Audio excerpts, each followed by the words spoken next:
మీ మోకాల నొప్పులకు ఎటువంటి సర్జరీ లేకుండా ఎపియాన్ పెయిన్ క్లినిక్ అందిస్తున్న అత్యాధునిక చికిత్స. తర్వాత సార్ మార్నింగ్ మన తెలుగు వాళ్ళం కాబట్టి మన ప్రాంతం మాట్లాడుకుందాం. ఇప్పుడు మీ టాపిక్ అంతా లోకల్గా ఏ ఆహారం అవైలబుల్గా ఉందో 100 ఏళ్ల నుంచి అది తినండి. లోకల్గా మనం ఎలా ఉన్నామో దాన్ని ఫాలో ఫిజికల్ యాక్టివిటీ చూసుకోండి. Same activity you don't have to. కానీ ఇప్పుడు ఆ ఆఫీస్లో కూర్చోవడం టైం లేకుండా వేరే అడ్వకేటింగ్ సరే ఎక్సర్సైజ్ 1 hour చేయాలా, ఎక్సర్సైజ్ చేయాలా. ఈ ఎక్సర్సైజ్ కూడా ఇంపార్టెన్స్ ఏమంటే అందరు నేను 1 hour చేస్తున్నా సార్ టైర్డ్ అయిపోతున్నామని అంటుంటారు. ఎక్సర్సైజ్లో 2 types ఉన్నాయి. కొంతమందికి మార్నింగ్ ఎక్సర్సైజ్ చేస్తే మంచిది, కొంతమంది రాత్రి చేస్తే మంచిది. ఇప్పుడు నేను ఫర్ ఎగ్జాంపుల్ నేను నైట్ చేస్తేనే నాకు ఫ్రెష్ ఉంటుంది. మార్నింగ్ అది ఎలాగంటే బాడీలో లాక్టేట్స్ అని ఉంటాయి.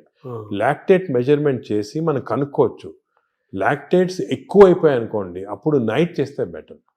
అది మరి ఎక్కువ సంకేతం తెలుస్తుందా? తెలిసిపోతుంది కదా మనకి. ఇప్పుడు బాడీలో ఎక్సర్సైజ్ చేస్తే అది సింపుల్గా చెప్పాలంటే సపోజ్ ఎక్సర్సైజ్ చేసామనుకోండి, ఎక్సర్సైజ్ చేసిన తర్వాత మార్నింగ్ ఎక్సర్సైజ్ చేసిన తర్వాత ఫ్రెష్గా ఉండదు, చాలా టైర్డ్ అయిపోయాం అనుకోండి, that means your exercise should be done in the evening. చేసిన తర్వాత ఫ్రెష్గా ఉన్నాం అనుకోండి, you should do in the morning. But సింపుల్గా అది కెమికల్గా కూడా మనం టెస్ట్ చేయొచ్చు. బాడీలో లాక్టేట్స్ తీసుకొని ఎప్పుడు లాక్టేట్ లెవెల్ చాలా ఎక్కువ అయిపోయింది. ఫర్ ఎగ్జాంపుల్ నాకు పర్సనల్గా చెప్తున్నా కదా, నేను ఐ ఎక్సర్సైజ్ ఎవ్రీడే 1.5 hours చేస్తాను విగరస్ ఎక్సర్సైజ్. కానీ ఆ ఎక్సర్సైజ్ మార్నింగ్ చేశాను అనుకోండి, I feel dull whole day. అదే నైట్ చేశాను అనుకోండి, బాగా ఫ్రెష్ ఉంటుంది నాకు. అది నేను నా లాక్టేట్ మెజర్మెంట్ చేసి చూసుకున్నాను. అంటే మీరంటే డాక్టర్ కాబట్టి సైంటిఫిక్గా ఎవరికైనా తెలుసుకుంటారు. మామూలు మీరు కూడా ఏం లేదు, ఇప్పుడు ఎక్సర్సైజ్ చేసి మీ బ్లడ్ శాంపుల్ లాక్టేట్ లెవెల్ పంపించాను అనుకోండి, లాక్టేట్ లెవెల్ మరీ ఎక్కువ ఉంటే మీరు నైట్ చేసుకుంటారు బెటర్. అంటే మన బాడీ సంకేతం ఇస్తుంది కదా, మైండ్లో కూడా తెలిసిపోతుంది మనకి ఏది ఎక్సర్సైజ్. మీకు కూడా మార్నింగ్ వాక్ చేశారనుకోండి.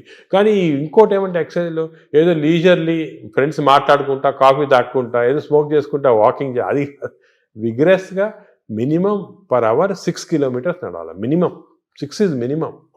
అంటే ఐడియల్ 5 kilometers అంటారు కాదు, 6 అదే సెకండ్. అదేవిధంగా ఈ ఎక్సర్సైజే కాకుండా మజిల్స్ చాలా ఇంపార్టెంట్. మనకేం తెలిసిందంటే మన మెటబాలిజము బాడీ నుంచి మజిల్స్ తెప్పిస్తే మంచిది బాడీకి.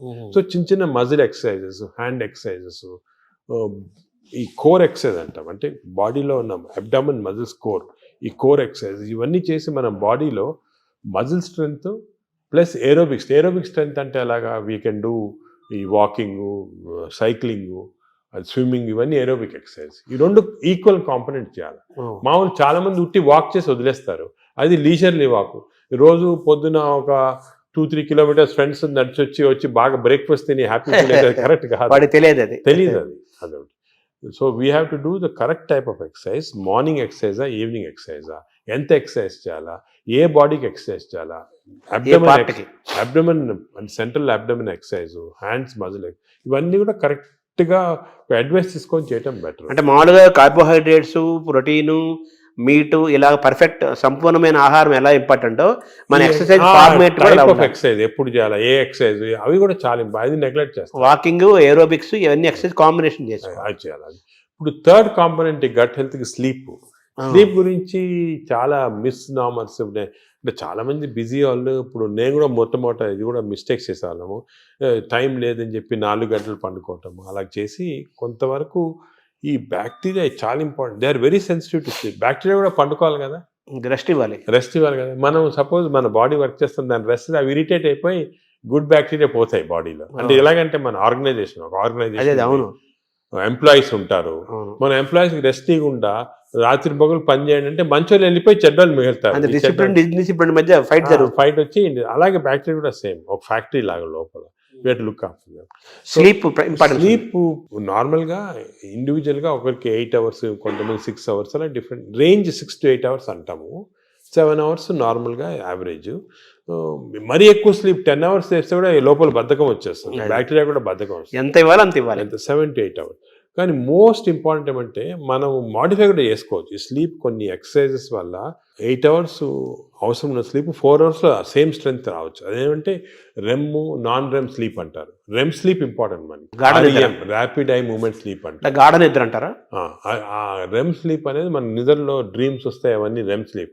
ఈ రెమ్ స్లీప్ మనం if are able to condense to 4 hours we can get. ఇది కూడా ఒక టెక్నిక్, ట్రైనింగ్, అంటే ఇది ఒక సెపరేట్ సబ్జెక్ట్, చాలా టైం పడుతుంది. స్లీప్ హైజీన్ అంటారు కదా. Sleep hygiene, sleep training, sleep technique ఇవన్నీ ఉన్నాయి. ఇవి కరెక్ట్గా మనం చేసుకోవచ్చు. 8 hours 7 hours స్లీప్ని 4 hours చేసుకోవచ్చు. బట్ అది నార్మల్ వాళ్ళు చేయలేరు. మనం దీనికి ఒక technique, practice. For example I mastered it, I can go for 4 hours and get same amount of energy as 8 hours. కానీ మామూలుగా చేయటం చాలా కష్టం unless you practice that sleep hygiene. అంటే స్లీప్ చేతిలో మనం ఉన్నామా, స్లీప్ మన చేతిలో తెచ్చుకోవచ్చు? స్లీప్ మన చేతి తెచ్చుకోవచ్చు. చాలా వరకు నార్మల్ పబ్లిక్ స్లీప్ చేతిలో ఉన్నారు. సో అప్పుడు ఏం చేయాలి? Suppose you don't have this technique and to do this, ఎందుకంటే ఇవన్నీ కూడా కొంత ప్రాక్టీస్ అవ్వాలి. లేదంటే మోస్ట్ ఇంపార్టెంట్ ప్రిన్సిపల్ ఏమంటే మీరు స్లీపింగ్ బిట్వీన్ 10 to 4, అంటే 6 hours ఉందనుకోండి, 10 to 4 చేయండి, లేకపోతే 10 to 6 చేయండి. అంటే 10 o'clock అర్లీ స్లీప్ అని. ఎందుకంటే నేచర్ కూడా ఎలాగంటే మనం ఎప్పుడు ఈ లైట్లు గీట్లు లేనప్పుడు సన్ రైజ్ లేసేవాళ్ళము, సన్ సెట్టింగ్ పండుకున్నాము పల్లెటూరు. సో సన్సెట్ నార్మల్గా 7 o'clock 8 o'clock అవుతుంది. So early sleep.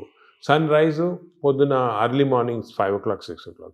సో ఆ sunrise sunset timing maintain చేస్తే కొంతవరకు న్యాచురల్ స్లీప్ చాలా హెల్తీ స్లీప్. అంటే బ్యాక్టీరియా కూడా చాలా సంతోషపడతాయి. అండ్ ఎవల్యూషన్ ఇది మిలియన్స్ ఆఫ్ ఇయర్స్ ఎప్పుడు వచ్చింది కాదు, కొన్ని మిలియన్స్ ఆఫ్ ఇయర్స్ ఎవల్యూషన్లో ఇలా తయారయ్యాం మనం. ఇప్పుడు ఈ గత 200-300 సంవత్సరాలుగా ఈ ఎలక్ట్రిసిటీ ఇవన్నీ రావటం జరిగింది. కానీ ఓల్డెన్ డేస్లో మనం చేసేది ఆ ప్యాటర్న్ ఫాలో అవుతుంది. So early bed early getting up, rise అంటారు కదా, అది సామెత, మంచి కరెక్ట్ సామెత. అది మనకి చాలా మంది successful people have done that. ఇప్పుడు మనకి స్లీప్ టెక్నిక్, వర్కింగ్ స్టైల్ మారింది కదా సార్, మనకు మారింది కాబట్టి మనం ఈ కొత్త స్లీప్ ఎక్సర్సైజ్, స్లీప్ టెక్నిక్ చేసి కొంచెం మార్పు చేస్తున్నాం. ఫర్ ఎగ్జాంపుల్ నారాటోళ్ళు అర్లీ స్లీప్ పాసిబిలిటీ కాకపోతే I can modify this using these techniques and get the same effect. ఇది జనరల్ పబ్లిక్ చేయలేరు కదా. అంటే మెటాబాలిజం యాక్సెప్ట్ చేస్తుందా? అంటే మనం ట్రైన్ చేసుకోవచ్చు. స్లీప్ కూడా ట్రైనింగ్ ఉంది. అంటే మన ఎక్సర్సైజ్ ట్రైనింగ్, ఈటింగ్ ట్రైనింగ్ లాగా స్లీప్లో కూడా ట్రైనింగ్ ఉంది. మన మైండ్ ట్రైనింగ్ అది ఉంది. కానీ అది జనరల్ పబ్లిక్ చేయడం కష్టం. కానీ జనరల్ పబ్లిక్ దానికి మేము అడ్వైస్ చేస్తామంటే స్లీప్ అర్లీ, గెటప్ అర్లీ, ఆ టెక్నిక్ మరి. అప్పుడు దాని అదేవిధంగా ఈటింగ్ కూడా దానికే మేము ఇప్పుడు చాలా దీంట్లో కూడా చాలా అర్లీగా మీ లాస్ట్ డిన్నర్ 7 o'clock తర్వాత తినకూడదు. లాస్ట్ ఫుడ్ బి 7 o'clock, 7 గంటల తర్వాత తినొద్దండి. ఆఫ్టర్ సన్సెట్ తినకూడదు. అంతే సన్సెట్ అంటే 7 మనం టైం పెట్టుకుంటే కొంచెం సన్సెట్ లేట్ కావచ్చు. అది ఇంకోటి ఏమంటే మన ఇండియాలో టైమ్ జోన్స్ చాలా వేరీ ఉంటాయి. ఇప్పుడు అస్సాంలో ఉన్న టైము, బాంబేలో టైం సేమ్, కానీ యాక్చువల్లీ కరెక్ట్ కాదు నేచర్ ప్రకారం. మనము 7 o'clock అని పెట్టామనుకోండి, అది ఈజీగా అర్థమవుతుంది. సో మామూలుగా మన బ్రేక్ఫాస్ట్ హెవీగా ఉండాలా, లంచ్ కొంచెం మోడరేట్గా ఉండాలా, డిన్నర్ చాలా లైట్గా ఉండాలా బిఫోర్ 7 o'clock. Simple principles. ఓవరాల్గా మన గట్ హెల్త్ అనేది మొత్తం present future everything gut health కాబట్టి ఈ గట్ హెల్త్ని మెయింటైన్ చేయాలంటే ఫుడ్, యాక్టివిటీస్ అండ్ స్లీప్ ఇవి కరెక్ట్ అని నార్మల్గా చెప్తుంటారు అందరు, ఫుడ్ యాక్టివిటీస్ పైన. అది కానీ దీంట్లో చాలా సైన్స్ వచ్చింది, మనం డిస్కస్ చేసాం కదా, దీనిలో చాలా నాలెడ్జ్ వచ్చింది, చాలా ఉంది. మనం ఒకప్పుడు ఈ sleep pattern, sleep hygiene, sleep ఎలా కంట్రోల్ అవన్నీ తర్వాత ఒక డిస్కషన్ పెట్టుకుంటాము. కానీ ఈచ్ ఏరియాలో ఫుడ్లో ఇంత నాలెడ్జ్ ఉంది, ఎక్సర్సైజ్లో ఈ టైప్ ఆఫ్ ఎక్సర్సైజ్ అందరికి తెలియదు. అందరంటే నిన్న చాలా మంది పేషెంట్స్ చేస్తున్నారు ఎక్సర్సైజ్. మా పొద్దున్న పూట మేము ఫ్రెండ్స్ అందరం వాకింగ్ చేస్తాం సార్, 2-3 kilometers కబుర్లు చెప్పుకొని, సెల్ ఫోన్ మాట్లాడుకుంటాం. అంటే మాట్లాడుకోవచ్చు, కబుర్లు చెప్పుకోవచ్చు. కానీ బ్రిస్క్ వాక్ 6 km/h అనేది కాన్సెప్ట్. అదే విధంగా మజిల్ బిల్డింగ్, మీకు కోర్ మజిల్స్, అన్ని షోల్డర్ మజిల్స్, ఇవన్నీ కూడా కొంతవరకు బిల్డ్ చేయాలి. అది సబ్ టెక్స్ట్ అంటారు చూడండి, సబ్ టెక్స్ట్ అనేది ఉంది. ఓవరాల్ గా హెడ్డింగ్ అనేది సబ్ టెక్స్ట్. అది సో పీపుల్ కొంచెము వాళ్ళు అవేర్నెస్ తెచ్చుకొని దీని గురించి ఇంట్రెస్ట్ తీసుకొని దీనికి ఒక మంచి ఓన్ బాడీ అంటాం మనం. మా రీసెంట్గా మన డాక్టర్ మంచి డాక్టర్ సరీన్ గారని ఢిల్లీలో బుక్ రాశారు, ఓన్ బాడీ. అంటే మన బాడీకి వీఆర్ రెస్పాన్సిబుల్, అంతే కదా. వేరే మీ డాక్టర్ బాగా చేస్తారు, లేకపోతే మా హెల్త్ బాడీ మంది కదా, అవన్నీ కరెక్ట్ కాదు. మన బాడీ మనం ఓన్ చేయాలి. ఇప్పుడు మనకి ఏదైనా ప్రెషియస్ వస్తువు ఉందనుకోండి ఇంట్లోనే, మనం ఎంత జాగ్రత్తగా చూసుకుంటాం దాన్ని, మనం బాడీని అంత జాగ్రత్త చూసుకోవటం లేదు. అది ఇన్నర్ ఇంజనీరింగ్ అంటారు కదా, ఆ, మనలోకి మన లోపలికి చూసుకుంటూ మనల్ని గమనించుకుంటూ మన శరీరాన్ని మనం ఓన్ చేసుకుంటూ మనమే ఓన్ మన హెల్త్ ని మనం డ్రైవ్ చేసుకోవాలి. సింపుల్ ప్రిన్సిపల్స్ ఫాలో అయితే అంతే. చాలా వరకు మనం బాడీ మనం లైఫ్ స్పాన్ పెంచుకోవచ్చు హెల్తీగా. అంటే ఇంకోటి ఇప్పుడు it is not question of life span, ఆ వర్డ్ తీస్తాం మన dictionary. Health span, health span అంటే మనం ఎన్ని రోజులు బాగా జీవించవచ్చు. నార్మల్గా ఈ యానిమల్స్ అన్ని కూడా ఒక లైఫ్ స్పాన్ అని ఉంటుంది కదా, ఈ ఒక్కొక్క దానికి ఒక్కొక్క ఏజ్ ఉంటుంది. Human beings actually 120 years normal. అవును, బట్ 120 years ఎంతమంది చాలా తక్కువ మంది ఉంటారు. చాలా తక్కువ మంది. ఎందుకంటే ఇవన్నీ ఈ ప్రాబ్లమ్స్ వల్ల మనకి we don't want 120 years life span, ఏదో కర్రలు పట్టుకొని నడలాగా. హెల్త్ స్పాన్ మీకు 80 years or 90 years బాగా హెల్తీగా ఉన్నాం అనుకోండి, చాలా అది. సో హెల్త్ అంటే ఇప్పుడు మన టాబ్లెట్ మెడిసిన్స్ ఇవన్నీ వేసుకొని ఎంత మన తక్కువ లైఫ్ స్పాన్ పెరుగుతుంది. ఇప్పుడు పరిస్థితి అది కరెక్ట్ కాదు. మనం ఎంత హెల్తీగా ఉంటే అసలు ఇవన్నీ కూడా diabetes, heart disease, liver fatty ఇవన్నీ రివర్సిబుల్. క్యాన్సర్ కొన్ని ప్రివెంటబుల్, క్యాన్సర్ రివర్సిబుల్ కాదు, ప్రివెంటబుల్. డయాబెటీస్, హెల్త్, హార్ట్ మన అన్ని వెజల్స్ బ్లాక్ అయిన తర్వాత we have seen by following certain principal you can reverse it. మీకు అవసరం లేదు షుగర్ రివర్స్ చేయొచ్చు, హార్ట్ రివర్స్ చేయొచ్చు, లివర్ ఫ్యాట్ లివర్ కరెక్ట్.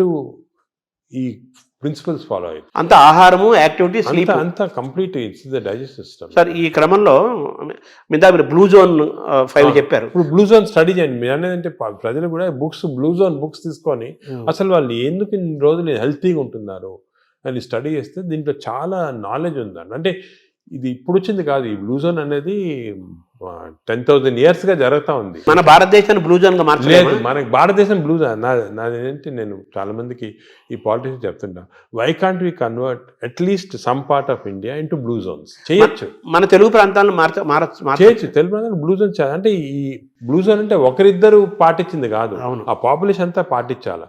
ఇప్పుడు ఒక పాపులేషన్ అనుకోండి, మనకి మంచి ప్రోగ్రెసివ్ పాలిటీషియన్స్, సీఎంస్ ఉన్నారనుకోండి, ఒక మంచి కాన్సెప్ట్ తీసుకొచ్చి ఐడియా, నేను అనుకునేది అందరికి ఉంది. అది మన దేశం అంటే ఆంధ్రప్రదేశ్, తెలంగాణ ఏదైనా కూడా బ్లూ జోన్స్ లాగా మార్చేసేవచ్చు, కానీ అందరు ఫాలో కావాలి. అంటే బ్లూ జోన్ గా మారడం అంటే ఏం చేయాలి సార్? అంటే ఈ వాళ్ళు బ్లూ జోన్స్ లో ఏం చేస్తారో స్టడీ చేసి మనం ఇంప్లిమెంట్ చేస్తే అయిపోతుంది. అంటే మీరు చెప్పిన ఆ మూడేనా? అంతే. Healthy food pattern, exercise pattern, life style, sleep pattern, వాతావరణ కాలుష్యం కూడా ఉంది, పొల్యూషన్. ఆ వాతావరణ లక్లీ మనకు అంత లేదు. ఇప్పుడు ఢిల్లీ అనుకోండి, అదే నార్త్ ఇండియా అనుకోండి, ఆ పొల్యూషన్ అనేది మనకు హ్యాండిల్ లేదు, ఏం చేయలేము. కానీ లక్లీ మనం ఇప్పుడు తీసుకున్నాం అనుకోండి, ఇప్పుడు అదేముంది, గ్రీనరీ ఇంక్రీజ్ చేసుకోవటము, అది అటువంటివన్నీ కూడా చేసుకొని ఈ మన waste plastics, for example other problems plastics. ఈ ప్లాస్టిక్స్ వల్ల కూడా మేము చాలా రీసెర్చ్ చేస్తున్నాం. చాలా micro plastics producing tissue damage అనేది చాలా ఉంది. కొన్ని plastic bottle, especially plastic bottle ఎండలో పెడతాము, అది తాగామనుకోండి, దాంట్లో చాలా మైక్రో ప్లాస్టిక్స్ మన బాడీలో ఎంటర్ అయ్యి చాలా ప్రాబ్లమ్, డేంజరస్ అది. ఇటువంటివి మనం అదే కాకుండా ఇంతకుముందు కాపర్ వెజల్స్, అది కూడా మంచిది కాదు. What is the good vessels to cook, what is the vessels to, అవన్నీ కూడా కొన్ని న్యాచురల్ ప్రిన్సిపల్స్ ఫాలో అవుతాయి.